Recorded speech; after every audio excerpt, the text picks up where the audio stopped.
নমস্কার, দেখছেন prime television network. আমি শানুজ ভট্টাচার্য আরও একবার আপনাদের সাথে।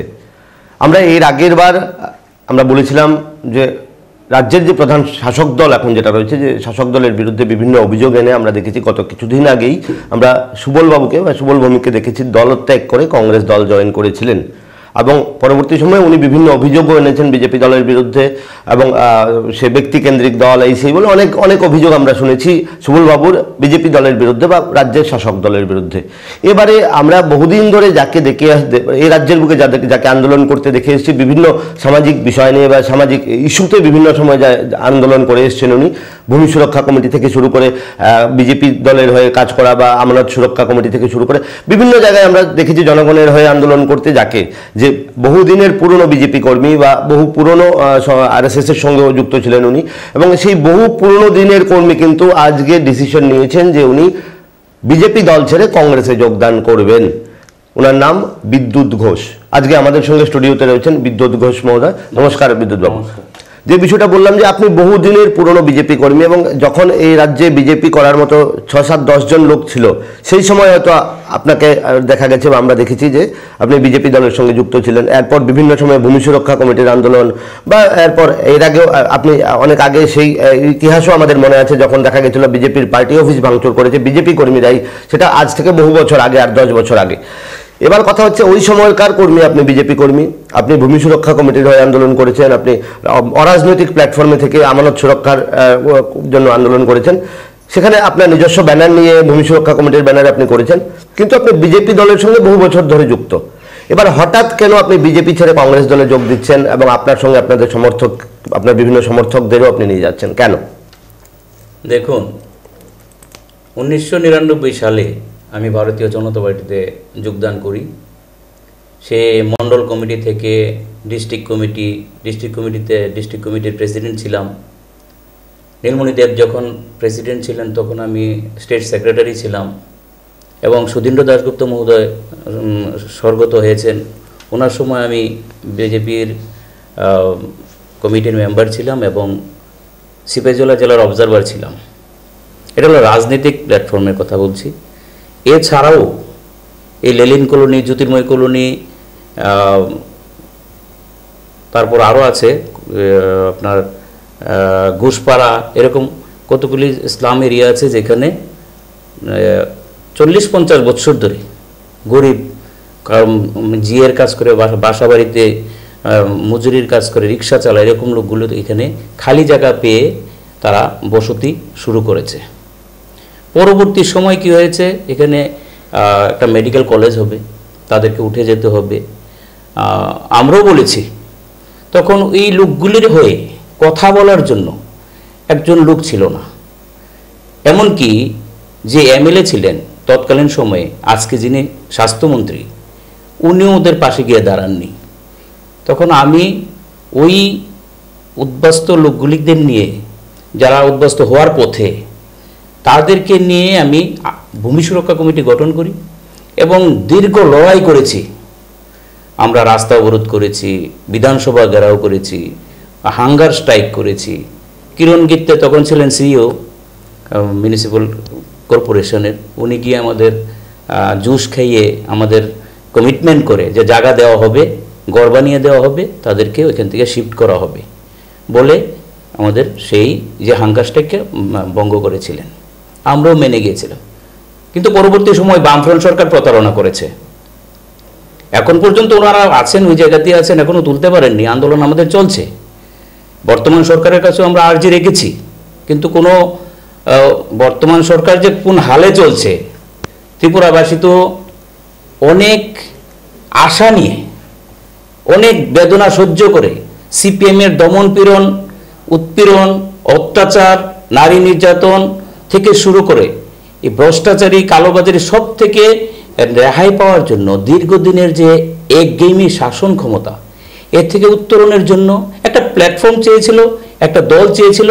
কংগ্রেসকে দিয়ে হবে না। তখনকার কংগ্রেসের যে পরিস্থিতি ছিল, দলীয় কোন্দল ছিল, সে থেকে এখন বেরিয়ে আসছে। আমি যতটুকু জানতে পেরেছি, ওই সময়ে ত্রিপুরা রাজ্যের 37 লক্ষ মানুষ মনে মনে সিদ্ধান্ত নিয়েছে যে এইবার পরিবর্তন করব। পরিবর্তন করতে হলে বিজেপিকে দিয়ে আমরা পরিবর্তন করব। এটা বিজেপির ভোট নয়, রাজ্যের জনগণের ক্ষোভের বহিঃপ্রকাশ। বামফ্রন্টকে সরাতে হবে।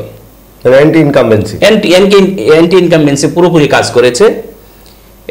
এটা বামফ্রন্ট তাদের যে তারা যে আস্ফালন ছিল যে আমরা আসবই, আমাদেরকে ত্রিপুরার মাটি বামফ্রন্টের মাটি, লাল মাটি, এখান থেকে আমাদের সরানো যাবে না, কিন্তু রাজ্যের মানুষ বুঝিয়ে দিয়েছে মানুষ যা চায় তাই হবে, জনগণই শেষ কথা। আমি জনসেবার জন্যই চেয়েছিলাম মানুষকে। আমি দেখেছি ভূমি সুরক্ষা কমিটির থেকে কাজ করেছি, আমানত সুরক্ষাকারী কমিটির কাজ করেছি, এবং এই যে প্লাস্টিকের ব্যাগ থলি ওইগুলি বন্ধ করার জন্য আমি আন্দোলন করেছি। কিন্তু দেখলাম ওই সামাজিক আন্দোলন করতে গেলে একটা রাজনৈতিক প্ল্যাটফর্ম দরকার। সেই জন্য আমি ভারতীয় জনতা পার্টিকে বেছে নিয়েছিলাম। ভেবেছিলাম সব নীতি আদর্শ আছে, এখানে গেলে হয়তোবা আমাদের যে সামাজিক আন্দোলন এখন কি কোথাও সেই নীতি আদর্শে, আগের নীতি আদর্শ আর বর্তমান নীতি আদর্শের মধ্যে কোথাও ফারাক দেখছেন? ভারতীয় জনতা পার্টিতে এখন কোনো নীতি আদর্শই নেই, আদর্শচ্যুত হয়ে গেছে। এক ব্যক্তির শাসন চলছে ত্রিপুরা রাজ্যে। মোহাম্মদ বিন তুগলকের মতো অবস্থা হয়ে গেছে। মোহাম্মদ বিন তুগলক যেমন বলতেন তাই করতেন, ওনার মাথায় যা আসতো তাই করতেন। এখানে না আছে কোনো ইনফ্রাস্ট্রাকচার, সেখানে কমিটির কোনো মিটিং নেই, কোনো সিদ্ধান্ত নেই, যে যেভাবে পারছে হরিলুটের মতো কাজ করে যাচ্ছে, যার যার পকেট ভারী করছে। জনগণ 1 বছরের মধ্যে ভারতীয় জনতা পার্টির চেহারা স্পষ্ট হয়ে গেছে মানুষের সামনে, যে এই সরকারকে যদি রাখা হয় না, সেক্ষেত্রে রাজ্য নেতৃত্বের প্রতি আপনার অভিযোগ ঠিক আছে, সেক্ষেত্রে কেন্দ্রীয় নেতৃত্বের কি অবস্থান আপনি দেখছেন এই পুরো বিষয়ে? কারণ যেহেতু ভারতীয় জনতা পার্টি একটি রাষ্ট্রীয় স্বয়ংসেবক সংঘের একটি শাখা সংগঠন, এবং সেখানে একটা অনুশাসন ওদের রয়েছে, সেই জায়গায় দাঁড়িয়ে সেই অনুশাসনের মধ্যে তাদের যেভাবে ধরে নেওয়া হয় যে বিজেপির যে কন্ট্রোলিং অথরিটি RSS রয়েছে, বা সে বিজেপির যে শীর্ষ কেন্দ্রীয় নেতারা রয়েছে দিল্লি স্তরে বা সর্বভারতীয় স্তরে, সেই জায়গায় দাঁড়িয়ে এখানকার নেতৃত্বের অবস্থান কি মনে হয় কেন্দ্রীয় নেতৃত্বের জানা নেই, নাকি সব জেনেও চুপ? সবকিছুই জানা আছে। এখানে ভারতীয় জনতা পার্টি আমরা তো করে এসছি, তখন যে পার্সেন্টেজ ছিল ভোটের 1%, 2%, তারপর থেকে এই গত কয়েক বছর ধরে উত্থান শুরু হয়েছে, 10% হয়েছে, 12% হয়েছে, উপনির্বাচনে দেখেছেন 23%ও আমরা পৌঁছে গেছি। কিন্তু এর পেছন থেকে কিন্তু আমাদের RSS এর সহযোগিতা আমরা পেয়েছি, ভিতটা তৈরি করে দিয়েছে। আজকে সারা ত্রিপুরা রাজ্যে বিজেপির সত্যিকারের বিজেপির ভোট কত আছে? যারা আসছে 3 তারিখের পরে আসছে ম্যাক্সিমাম, রং লাগিয়ে বিজেপি হয়ে গেছে। বিজেপি হয়ে এখন ওরাই কিন্তু আবার সেই জায়গায় যেখানে ভারতীয় জনতা পার্টির না 3 তারিখের পরে এসে যদি আপনি বলেন, তাহলে তো 3 তারিখে সেই বিজয়ী আসতো না। বিজেপি নীরব, তারা নীরব ভূমিকা পালন করেছে ত্রিপুরা রাজ্যের জনগণ। কারণ CPM এর সামনে দিয়ে গিয়ে বিজেপির মিছিল করে গিয়ে ভোট দেওয়া যেত না তখন, তাই নীরব বিপ্লব হয়েছে, এটা ভূকম্প হয়েছে। সেইভাবে সরকার এসছে, ভালো কথা এসছে। কিন্তু এই যে আমাদের উপরস্তরের নেতৃত্বরা জেনেও কোনো ভূমিকা নিচ্ছে না। আমি আপনাকে একটু কাটছি, সেই আপনি এখন বললেন যে নীরব বিপ্লব, সেই নীরব বিপ্লবের ভূমিকা কতটুকু? মানে আমাদের রাজ্যের যে মুখ্যমন্ত্রী তৎকালীন, যিনি এখানকার সভাপতি ছিলেন, এখনো সভাপতি উনি, দলের রাজ্য সভাপতি, ওনার ভূমিকা কতটুকু সেই নীরব বিপ্লবের ভূমিকা একটু যদি বলেন। আমি তো 20 বছর 19 বছর পেরিয়ে 20 বছর হয়েছে। আমার ছেলের যে বছর জন্ম, এই বছর থেকে আমি বিজেপি করি। বিপ্লবের কথা তো আমরা কখনোই শুনি না। বিপ্লব কোথা থেকে আসলো? সে প্যারাশুট দিয়ে নেমে দিল্লি থেকে এসে টপকে পড়ে এখানে রাজ করছে, ওকে আমরা তখন পাইনি, আমরা জানিও না বিপ্লবকে কিভাবে আসলো। কিন্তু জনগণ পরিবর্তন চেয়েছে। এটা বিজেপির করিশ্মা নয়, বিপ্লব দেবের করিশ্মা নয়, ভারতীয় জনতা পার্টির নেতৃত্বের করিশ্মা নয়, এটা জনগণ চেয়েছিল পরিবর্তন, তাই করে দেখিয়েছে। ওইটাই ভাঙিয়ে ভাঙিয়ে এখন খাচ্ছে। কিন্তু আমরা দেখেছি যখনই কোনো সরকার আসতো, 1-1.5 বছর শুধু তাদের MLA মন্ত্রীদের তারা বিভিন্ন এলাকায় যেত, তাদেরকে কি করতো, বরণ করে নিত বিভিন্ন অনুষ্ঠানের মাধ্যমেই হোক, যেভাবে হোক। কিন্তু 1 বছরে সব মোহভঙ্গ হয়ে গেছে রাজ্যবাসীর। কোথায় তো এইগুলো দেখা যাচ্ছে না। এখন শুধু চায় কিভাবে এই সরকারটাকে তাড়ানো যায় তাড়াতাড়ি। এবার দেখবেন আগামী 11 না, তারিখ রাজ্যের মুখ্যমন্ত্রীর বক্তব্য যে নির্বাচনী ম্যানিফেস্টোতে যা বলা হয়েছিল, যে প্রতিশ্রুতি দেওয়া হয়েছিল, তার 50% বেশি পূরণ করা হয়ে গেছে। কি বলবেন? নির্বাচনে সরাসরি আমি ছিলাম না, না থাকলেও আমি সব দেখেছি, টিভির মাধ্যমে দেখেছি। আমাদের অরুণ জেটলি তৎকালীন সময়ে অর্থমন্ত্রী ছিলেন, ওনাকে এনে এই সোনারতরী হোটেলে ভিশন ডকুমেন্ট ঘটার সাথে এটাকে ইলেকশন ম্যানিফেস্টো হিসেবে বের করেছিল, প্রচার করা হয়েছিল, উদ্বোধন করা হয়েছিল, বিভিন্ন বিধানসভায় পাঠানো হয়েছিল। কিন্তু দেখা গেছে কি, উনি তো বলছে 50%, 5%ও কাজ হয়নি এখন পর্যন্ত। শুধু মুখের ভাষা। শুধু আমাদের প্রধানমন্ত্রীও বলে গেছেন, এরকম অনেক বড় বড় কথা বলেছেন, 15 লক্ষ টাকা করে সবার অ্যাকাউন্টে ঢুকে যাবে, কালোধন আনবে, তারপর 2 কোটি করে চাকরি দেবে। 15 লক্ষের ক্ষেত্রে বক্তব্য এটা ছিল যে যদি কালো ধন সব ফিরিয়ে আনা যায় তাহলে প্রত্যেক ভারতবাসীর অ্যাকাউন্টে 15 লক্ষ টাকা ঢুকবে, মানে এতটা টাকার পরিমাণ হতে পারে, এরকম বলা হয়েছিল। 15 লক্ষ টাকা করে দেওয়া হবে কিনা সেটা নিয়ে এখনো বিবাদ রয়েছে। কতটুকু গিয়েছে কালোধন আনার ব্যাপারে? চুপ কেন? কোনো কমিশন গঠন করা হচ্ছে না কেন?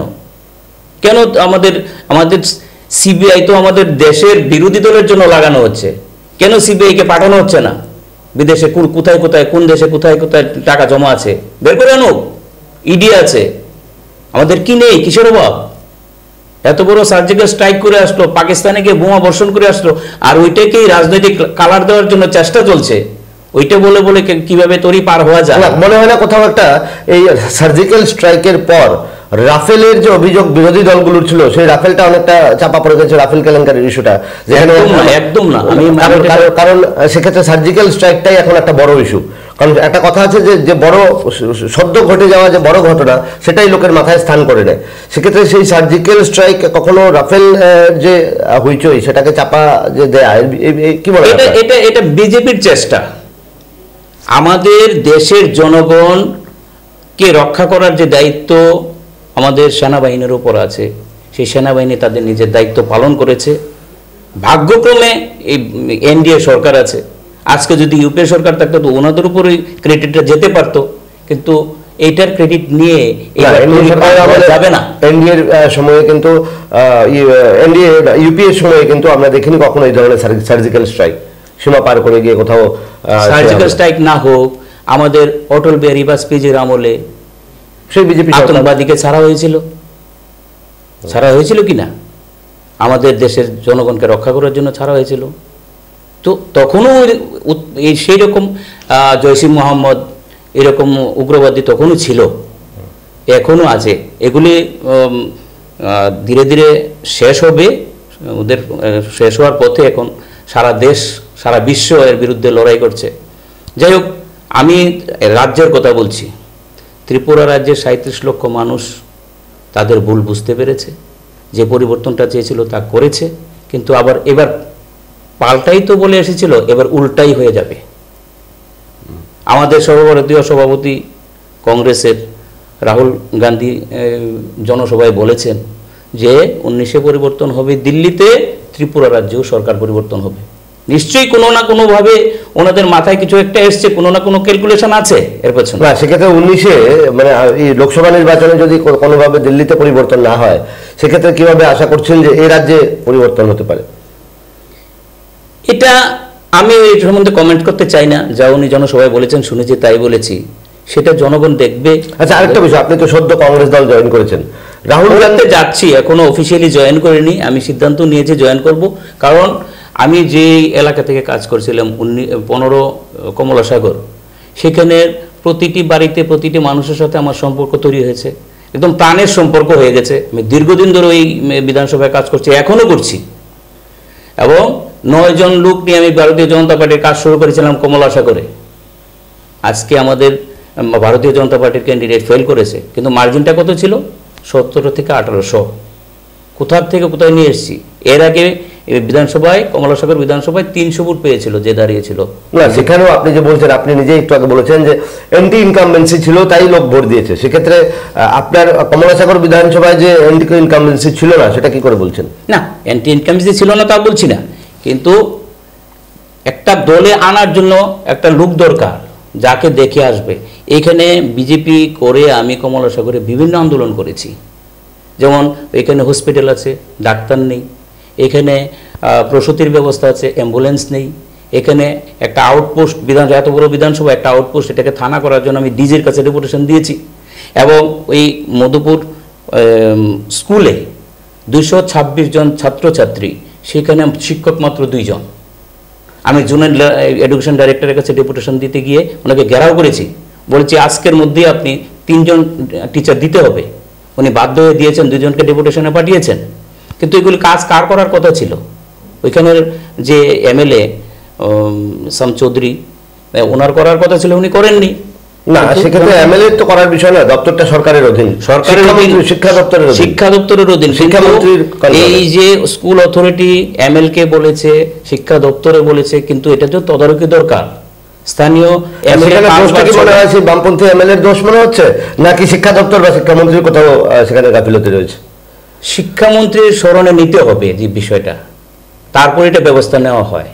আমি যদি সারা ত্রিপুরার সব স্কুলে কোথায় টিচার আছে কি নেই শিক্ষামন্ত্রীর নজরে নাও থাকতে পারে, কিন্তু স্থানীয় যে এমএলএ, ওনার দায়িত্ব এটাকে তো ওই জায়গায় পৌঁছানো, কিন্তু সেটা করেননি। তারপর একটা স্কুল, ইংলিশ মিডিয়াম স্কুল, এটার চাল ঝড়ে উড়িয়ে নিয়ে গেছিল। 6 মাস পর্যন্ত ছাত্রছাত্রীদের 600 ছাত্রছাত্রীদেরকে নিয়ে তারা টিএসআর ক্যাম্পের একটা রুমের মধ্যে ক্লাস করাচ্ছে, স্কুলটাকে আর মেরামত করা হচ্ছে না। আমরা রাস্তা অবরোধ করেছি ভারতীয় জনতা পার্টির পক্ষ থেকে, যুব মোর্চাকে দিয়ে করেছি, আমি নেতৃত্ব দিয়েছি, 7 দিনের মধ্যে করে দিয়েছে। এমন অনেক সামাজিক আন্দোলন এবং দলীয় এই যে বললেন যে বিজেপির হয়ে আপনি কাজ করেছেন, তো এখন আপনি কংগ্রেসে যাচ্ছেন, আপনার বক্তব্য, আপনি কংগ্রেসে যাচ্ছেন কেন? দেখুন, স্বাধীনতার সংগ্রাম থেকে শুরু করে আমাদের প্রধানমন্ত্রী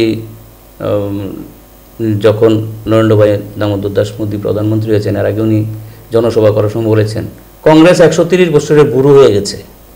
তো স্বাধীনতাটা আনলো সেই কংগ্রেস দল, বুড়ো হয়ে গেছে, তাহলে আমরা সম্মান দেব না, এইভাবে উনি প্রচার করেছেন। কিন্তু স্বাধীনতা সংগ্রাম থেকে শুরু করে বিভিন্ন জনমুখী কার্যক্রম কংগ্রেসের নেতৃত্ব, কংগ্রেস সরকার করেছে।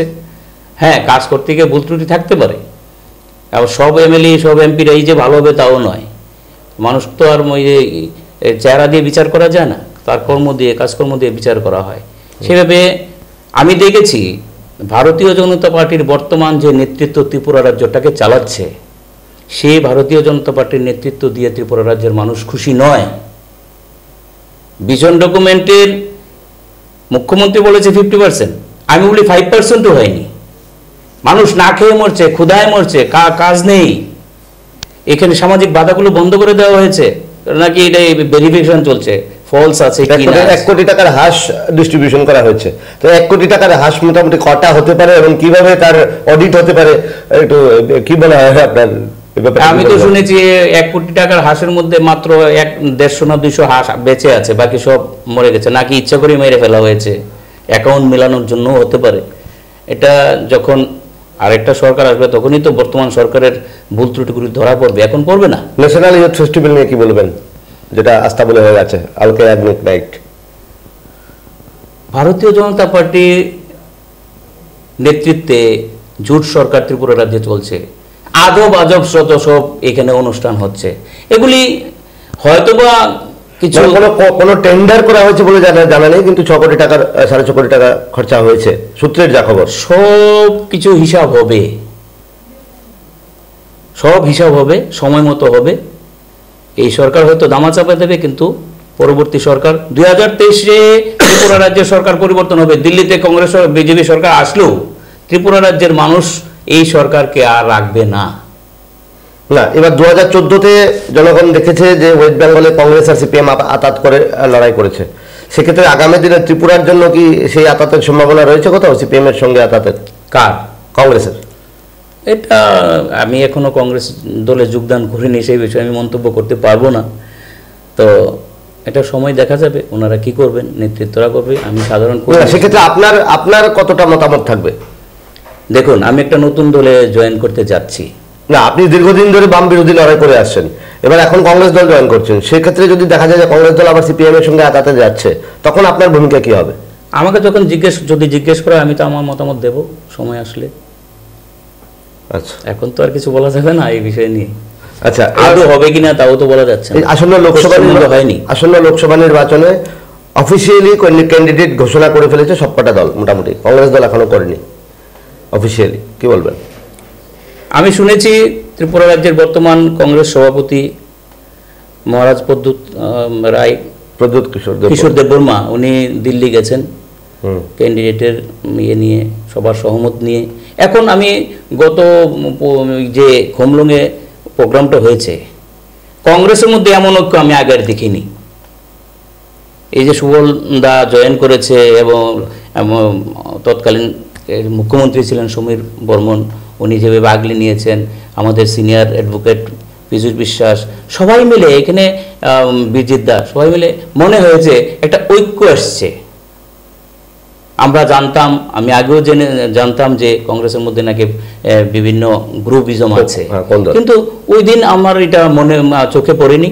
এ থেকে আমি আরো বেশি আকৃষ্ট হয়েছি যে না, কংগ্রেসের মধ্যে একটা ঐক্যের ভাব এসছে। এটা যদি বজায় থাকে আমরা আগামী দিনে সাকসেস হতে পারব। আসন্ন লোকসভা নির্বাচনে রাজ্যের রাজনৈতিক চিত্র আপনার কি ধারণা, আপনার কি মনে হচ্ছে? বিজেপির এক পেশে হবে না। বিজেপি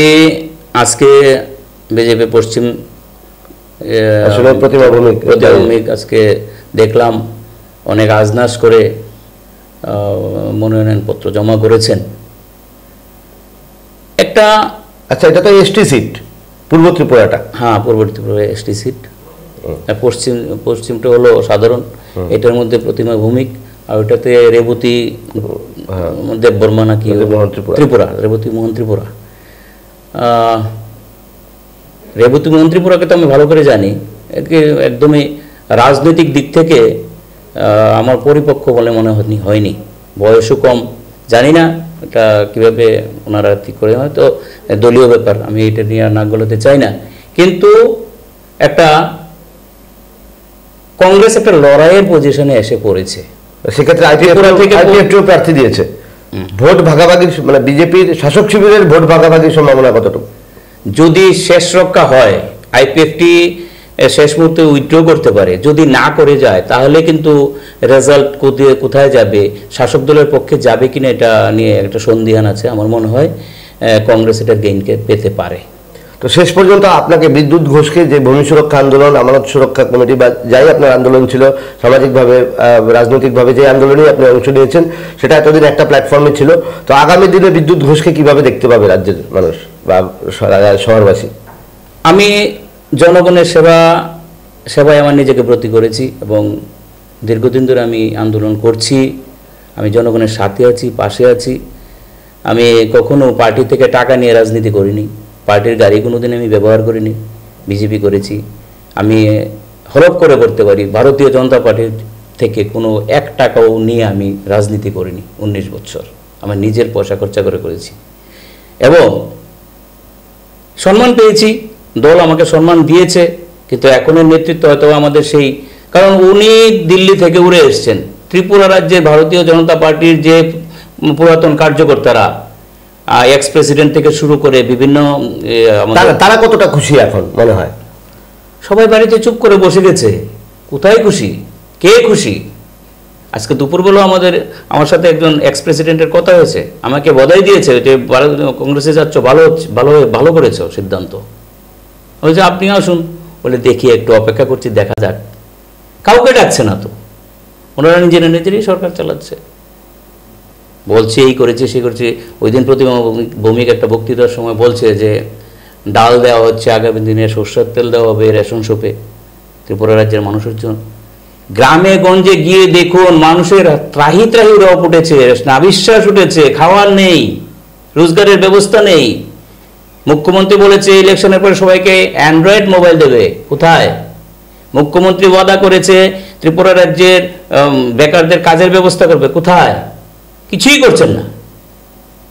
কোথায় হাঁস মুরগি দেয়া বা গরু পালনের যে, উনি বলেছেন যে গরু যারা বিএ পাস করেছে, যারা গ্রাজুয়েট হয়েছে, তারা নাকি গরু পালন করবে, দুধ বিক্রি করলেও বেকারত্বের জীবনে যে 10 বছর 12 বছর যাদের হয়েছে তারা ব্যাংকে অনেক টাকা জমাতে পারত। তো উনি বেকার বসে কি করেছেন? উনিও তো বেকার ছিলেন এক সময়, ত্রিপুরা থেকে উনি দিল্লি চলে গেছেন। আমরা ত্রিপুরা রাজ্যের জনগণ ওনাকে চিনে মাত্র তিন বছর হয়েছে, এর মধ্যে উনি লাভ দিয়ে মুখ্যমন্ত্রী হয়ে গেছেন, আমাদের উপরস্তরের নেতৃত্বদের বদান্যতায় হয়েছেন। যাই ভালো কথা হয়েছেন, ঠিকভাবে চালাক, আমরা এটাই আশা করেছিলাম ত্রিপুরা রাজ্যের জনগণ উপকৃত হবে। এই ফ্যাশন শো করে জনগণকে অন্য কোনো রাস্তা দেখানো যাবে না। আপনার একটা কথা বলছি, মুখ্যমন্ত্রীর যে মিসেস, উনাকে আগে পিছে স্কট দিয়ে অফিসে নিয়ে যেতে হচ্ছে, মুখ্যমন্ত্রীর মেয়েকে সিকিউরিটি দিয়ে স্কুলে পৌঁছানো হচ্ছে, মুখ্যমন্ত্রীর মেয়ের যে রুমে ক্লাস করে ওই রুমে এসি করে দেওয়া হচ্ছে, মুখ্যমন্ত্রীর স্বাস্থ্য ঠিক রাখার জন্য জিম করা হয়েছে ওনার কোয়ার্টারে। তো এই যে একটা পরিস্থিতি, উদ্ভট পরিস্থিতি ত্রিপুরা রাজ্যে তৈরি হয়েছে, এবং আপনি দেখবেন মুখ্যমন্ত্রী যখন যায় ওনার সাথে 8 থেকে 10টা দামি দামি গাড়ি থাকে, কনভয় থাকে, এবং রাজ্যের যেই রাস্তায় যাবে, উনি ধর্মনগর গেলে আগরতলা থেকে ধর্মনগর পর্যন্ত যত থানা আছে সব অফিসার রাস্তায় থাকতে হবে, এসডিপিও থাকতে হবে, এসপি থাকতে হবে, যারা যারা দায়িত্বপ্রাপ্ত আছে সবাইকে রাস্তায় ওনাকে ক্রস করানো। অথচ ওনার জেড ক্যাটাগরি সিকিউরিটি, উনি আগরতলাতে ধর্মনগর যাবেন, এর জন্য সবাই রাস্তায় দাঁড়াতে হচ্ছে, উদয়পুর গেলে সবাই রাস্তায় দাঁড়াতে হচ্ছে। আইন শৃঙ্খলা দেখবে কি করে? নেশামুক্ত ত্রিপুরা করছে, খুব ভালো কথা। কত গাঁজা উদ্ধার হয়েছে, গাঁজাগুলি কোথায় কোথায় রক্ষণ করা হচ্ছে, কিভাবে এটার হিসাব করা হচ্ছে, জনগণ এটাও চাইবে। এদিকে নেশামুক্ত ত্রিপুরা করার কথা বলছে, ওইদিকে আবার 4-5টা ত্রিপুরা রাজ্যে বার করারও চেষ্টা না। অন্যদিকে একটা এরকম অভিযোগও আমাদের কাছে এসছে যে রাজ্যের সেই সোনামুড়া সাব ডিভিশন এলাকার কোনো একটা থানায়, আমাদের কাছে যে সূত্রের খবর রয়েছে, কোনো একজন ব্যক্তি, সে তার প্রতাপ এতটাই যে সে নিজেই সেই নেশা কারবারের সঙ্গে যুক্ত, এবং সে থানাগুলোতে গিয়ে এসডিপিও লেভেলের অফিসারদের হুমকি দিচ্ছে যে যা সিজ করা হবে 20% 30% গাজার বাক্স ওনাকে দিয়ে দিতে হবে, যদি না দেওয়া হয় সেক্ষেত্রে ওনার কমপ্লেইনে আরক্ষা প্রশাসনের এসডিপিওকে বদলি করে দেওয়া হচ্ছে। এবার বুঝতেই পারছেন ওনাদের কত ক্ষমতার অধিকারী। আগামী দিনে আমাদের এই ধরনের নেতৃত্বরাই আবার এমপি হয়ে গিয়ে দিল্লিতে হয়তো যদি সরকার আসে মন্ত্রিত্বও পাবেন। ঠিক আছে, বিষয়টা এটা নয়। এখন শেষ, আমি আমার বক্তব্য আর আমরা আমাদের আলোচনার বেশিক্ষণ টানবো না। শেষ প্রশ্ন আমার, আপনার বিরুদ্ধে যে একটা অভিযোগ আমরা শুনেছিলাম বিভিন্ন সোশ্যাল মিডিয়ায় ভাইরাল হয়েছিল, কি বলবেন ওটা নিয়ে? দেখুন, এটা দলীয় ষড়যন্ত্রের শিকার হয়েছি। এখানে কমলা সাগরে অরুণকান্তি ভূমিকে প্রার্থী করতে হবে, কারণ ত্রিপুরা রাজ্যের অবজারভার সুনীল দেওধর অরুণকান্তি ভূমিকের যে কোয়ার্টার আছে ওইখানে থাকছেন। ওনাদের মধ্যে গোপন একটা সমঝোতা হয়েছে কিভাবে ওকে আউট করা যায়। সেটা করার জন্য খুব সুচরিত চক্রান্ত করে আমাকে ড্যামেজ করার জন্য এটা করা হয়েছে। এটা আমি দলীয় কুন্দলের শিকার হয়েছি। তো আগামী দিনে আপনার প্ল্যানিং কি থাকবে, কিভাবে কাজ করবেন? দেখুন, আমি রাজনৈতিক মঞ্চ থেকেই কাজ করবেন না কোনো সামাজিক মঞ্চ ব্যবহার করবেন? না, দেখুন, রাজনীতি মঞ্চ আমার দরকার, কারণ হলো সামাজিক কাজ করতে হলে একটা পেছনে থেকে শক্তি দরকার আছে, একটা ন্যাশনাল লেভেল পার্টির দরকার আছে। সেই জন্য আমি মোটামুটি সিদ্ধান্ত নিয়েছি, এবং এই সিদ্ধান্তটা আমার একার সিদ্ধান্ত নয়, আমার পরিবারের সিদ্ধান্ত। আমার স্ত্রী, আমার পরিবারের অন্যান্যরা, আমার ছেলে পড়াশোনা করছে, ও বলছে বাবা তুমি যেভাবে রাজনীতি করে জনগণকে সেবা করেছো রাজনৈতিক দলের মধ্য থেকে, সেইটাকে আবার তোমার করতে হবে। কারণ কমলা সাগর, বিশেষ করে কমলা সাগরের মানুষ যে প্রাণ ফিরে পেয়েছে এমন মনে হয়েছে ওই দিন। আমি দলীয় অফিসে গিয়ে সব আমার যে কার্যকর্তারা আছে ওদের সাথে কথা বলেছি, এবং আমার বিশেষ করে কংগ্রেসের যে এখন যে কমলা সাগর ব্লক কংগ্রেস সাধারণ সম্পাদক লিটন মিয়া, আরেকজন সাধারণ সম্পাদক তারাপদ দেববর্মা, ওনারা আরও অন্যান্যরা আছে, সবাই মিলে আমাকে বলেছে আপনি হলেন আমাদের কাণ্ডারি কমান্ড্যান্ট, আপনাকে আমাদের চাই, এবং আমি বলেছি যতদিন আমার প্রাণ থাকবে আমি এই কমলা সাগরের জনগণের জন্য মন প্রাণ দিয়ে কাজ করব, এবং যত সমস্যা আছে কিভাবে সরকার থেকে আদায় করা যায় তার জন্য দীর্ঘমেয়াদী আন্দোলন করতে হলে আমি করব, শরীরে রক্ত দিতে হলে আমি দেব, এবং আমি চাই কমলা সাগরের প্রতিটি পরিবারের ঘরে একটা একটা চাকরি যাক, এবং বিভিন্ন পঞ্চায়েতে দুর্নীতি চলছে, চরমে চলছে, ভূমি দালালি চলছে, সেগুলো আমি আমার নজরে সব আছে, সেগুলো নিয়ে আমি দীর্ঘ লড়াই করব। এবং আমি ভারতীয় জাতীয় কংগ্রেসে সম্ভবত 30 তারিখ আনুষ্ঠানিকভাবে আমি জয়েন করব। সেখানে ভূপেন বুরাজি থাকবেন, ত্রিপুরার অবজারভার, সুবল ভৌমিক যে বিজেপি থেকে এসছেন উনি থাকবেন, আমার দাদা, আমার পলিটিক্যাল অ্যাডভাইজার বলা যায়, এবং আমাদের ত্রিপুরা রাজ্যের ভারতীয় জাতীয় কংগ্রেসের সভাপতি মহারাজা প্রদ্যুৎ কিশোর দেববর্মা উনি থাকবেন, এবং অন্যান্য নেতৃত্বরাও থাকবে, বলছে সবাই যাবে, বাপটু চক্রবর্তী থাকবে, রাধা আছে কাউন্সিলর ছিলেন, নাকি তৃণমূলের কাউন্সিলর ছিলেন, ওনারাও থাকবেন। বলতে গেলে কংগ্রেস আমাকে একটা কাজ করার সুযোগ দিয়েছে, আর ভারতীয় জনতা পার্টি আমাকে প্রত্যাখ্যান করেছে।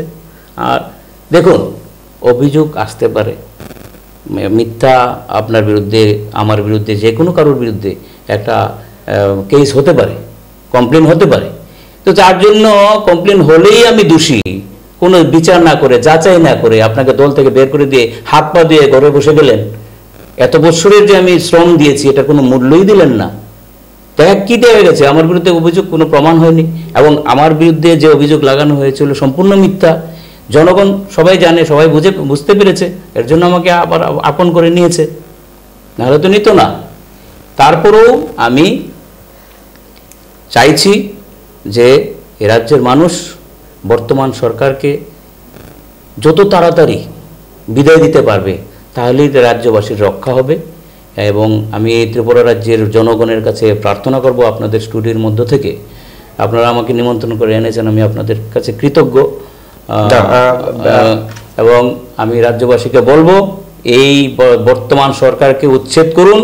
এই আমি মাঝখানে একটু আপনাকে বাধা দিচ্ছি যে আমাদের যে আলোচনার বিষয় সেটা আপনার ব্যক্তিগত যে রাজনৈতিক পটভূমি সেটা নিয়ে আলোচনা, কারণ আমার এখান থেকে আমি কোনো রাজনৈতিকভাবে কোনো আহ্বান বা আমার স্টুডিওকে আমি রাজনৈতিক রাজনীতি, আমি এখনো কোনো দলে নেই। আমাকে আপনারা সামাজিক কাজ করি এই হিসেবেই ডেকেছেন, কিন্তু বলতে গিয়ে আমার অনেক কিছু বলতে হয়েছে, মনে অনেক দুঃখ জমে আছে। দেখুন, 1 বছর পর্যন্ত আমি কিন্তু কোনো রাজনৈতিক দলে যাইনি, অপেক্ষা করেছিলাম যে হ্যাঁ ভুলবদল হবে ওদের, কিন্তু এখানে চক্রান্ত চলছে। এটা একটা পার্টি অফিস নয়, এটা ক্লাবে পরিণত হয়ে গেছে, কর্পোরেট সংস্থা হয়ে গেছে। 1-2 জন চলছে, তাদের মাধ্যমেই সারা রাজ্য তারাই চালাচ্ছে।